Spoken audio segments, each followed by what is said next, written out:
রমজান শুধু রোজার মাস না, এটা কুরআনের মাস। আল্লাহ তাআলা বলেন, রমজান মাস যাতে কুরআন নাজিল করা হয়েছে। সূরা আল বাকারা 2:185। এই মাসেই মানবজাতির জন্য হেদায়েতের আলো নেমে আসে। রাসূলুল্লাহ সাল্লাল্লাহু আলাইহি ওয়াসাল্লাম রমজানে প্রতি বছর জিবরিল আলাইহিস সালামের সাথে কুরআন পর্যালোচনা করতেন। সহিহ বুখারী। ভাবো, নবী সাল্লাল্লাহু আলাইহি ওয়াসাল্লাম নিজে রমজানে কুরআনের সাথে সময় বাড়িয়ে দিতেন। তাহলে আমরা কোথায় দাঁড়িয়ে? রমজান আমাদের জন্য একটা সুযোগ।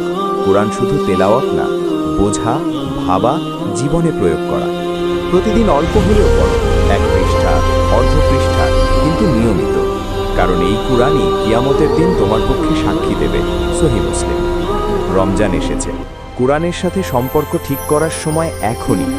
আজ থেকেই শুরু করো, কুরআন খুলে বসো। হয়তো এই রমজানই তোমার জীবনের মোড় ঘুরিয়ে দেবে। যদি এই ভিডিওটি আপনার হৃদয়ে ছোঁয়া দেয়, তাহলে আমাদের রমজান সিরিজে যুক্ত থাকুন। 30 দিনে 30টি পর্ব, প্রতিদিন একটি নতুন নসিহত। সাবস্ক্রাইব করে পাশে থাকুন। ডে 6 খুব শীঘ্রই আসছে। আসসালামু আলাইকুম।